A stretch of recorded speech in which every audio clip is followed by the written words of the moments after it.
વડોદરા શહેરમાં ગણેશોત્સવની ઉજવણીને લઈને લોકોમાં થનગનાટ છે અને તેવામાં કેટલાક અસામાજિક તત્વો વડોદરા શહેરની શાંતિ દોહડવાનો પ્રયાસ કર્યો હતો। ગત મોડી રાત્રે કાંકરી ચાળો કરાયો શ્રીજીની પ્રતિમા પર।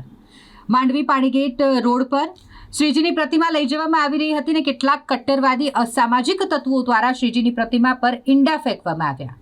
આ આખી જ ઘટના મામલે ડીસીપી ઝોન 4 એન્ડ્રુ મેકવાન દ્વારા પત્રકાર પરિષદ યોજવામાં આવી અને ઘટનાને લઈને માહિતી આપવામાં આવી છે। તેમના દ્વારા જણાવવામાં આવ્યું કે 3 લોકોને રાઉન્ડ અપ કરવામાં આવ્યા છે। શંકાસ્પદોની પૂછપરછ થઈ રહી છે।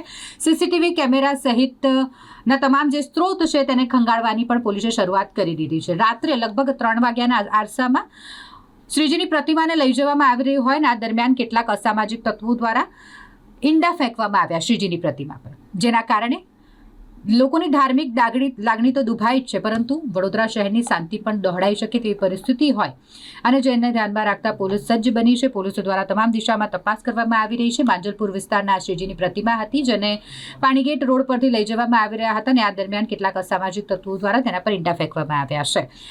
એન્ડ્રુ મેકવાન જે ડીસીપી ઝોન 4 છે તેમણે પત્રકાર પરિષદ દ્વારા આ વાતનું સમર્થન કર્યું કે હા, ઈંડા ફેંકવામાં આવ્યા હોય તેવી ઘટના ઘટી છે। સાથે જ અત્યારે પોલીસ તપાસમાં લાગી ગઈ છે અને તમામ જે અસામાજિક તત્વો છે જેણે શહેરની શાંતિ દોહડવાનો પ્રયાસ કર્યો છે, શ્રીજીની પ્રતિમાનું અપમાન કર્યું છે, તે તમામને ઝડપી પાડી અને જેલ ભેગા કરવામાં આવશે, કડકમાં કડક કાર્યવાહી કરવામાં આવશે તેમ પણ કહ્યું અને સાથે જ વડોદરા શહેરના લોકોને શાંતિ જાળવવા માટે અપીલ કરી છે। તારીખ 26 ઓગસ્ટના રોજ રાત્રે 3 વાગ્યાની આસપાસ નિર્મલ પાર્ક યુવક મંડળ ગણપતિની સવારી ઉપર ઈંડા ફેંકવાનો બનાવ બનેલી। પોલીસે તાત્કાલિક સ્થળ ઉપર પહોંચી જઈને કાર્યવાહી કરેલ અને પરિસ્થિતિ નિયંત્રણમાં લીધેલ।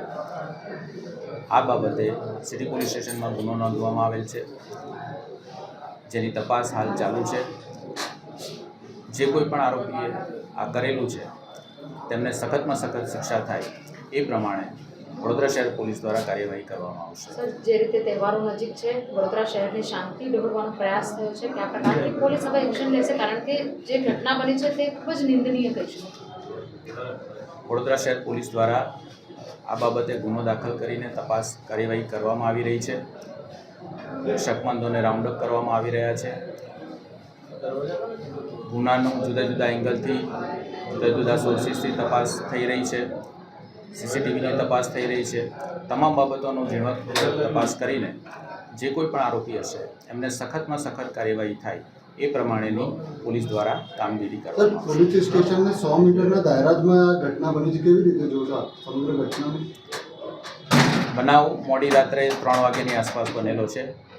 પોલીસને જાણ થતાં પોલીસ તાત્કાલિક સ્થળ ઉપર પહોંચી ગઈ અને તમામ પરિસ્થિતિ તરત નિયંત્રણમાં લઈ લીધી છે। સર, લાગે છે પૂર્વ આયોજિત આ કાવતરું હોય?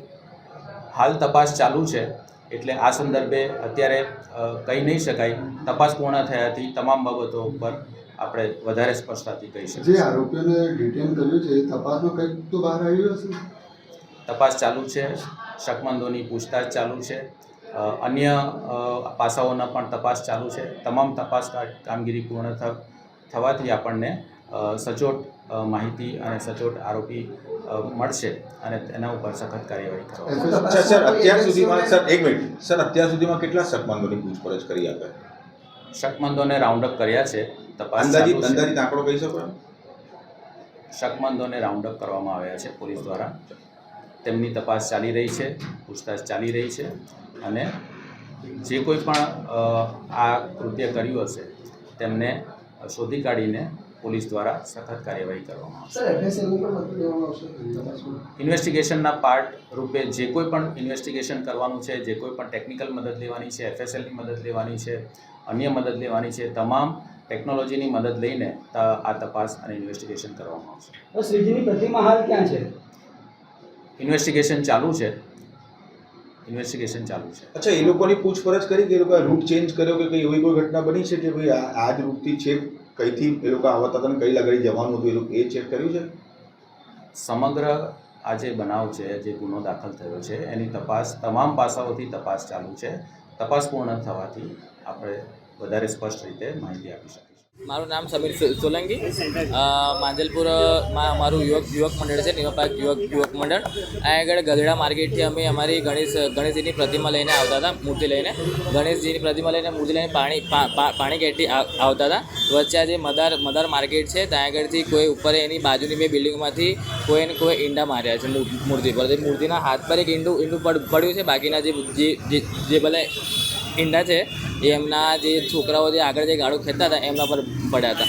પછી અમે એમ તો બીજું કંઈ કર્યું છે ને, એમાં મૂર્તિને આગળ લઈને આગળ પછી પોલીસ સ્ટેશનમાં જઈને એમને ફરિયાદ કરી. પછી એ પણ ત્યાં આગળ ગયા તો એમની સામે બી ત્યાં આગળથી બીજા 2 કે 3 ઈંડા ફેંકવામાં આવ્યા છે. એના પછી રાતે બધું વધારે થયું, બધા પોલીસવાળા બધા આવ્યા, બધા જે બી હોય. પછી એના પછી કાર્યવાહી થઈ, જે બી હોય તો 2-3 જણને પકડાવી બી શકાય. પછી હવે આગળ શું કાર્યવાહી થાય છે એ જોઈએ છે. આગળ જે બી હોય તે કાર્યવાહી સારી થવી જોઈએ. જે પણ કંઈ કર્યું હોય એમને સારી સજા મળવી જોઈએ. બસ બીજું કંઈ નહીં, અમારે ખાલી એટલું એ છે. મૂર્તિ ખંડિત નહીં થઈ, પણ ખંડિત જ કહેવાય સાઈડ, કારણ કે ઈંડું પડે હિન્દુમાં એ બરાબર કહેવાતું છે નહીં.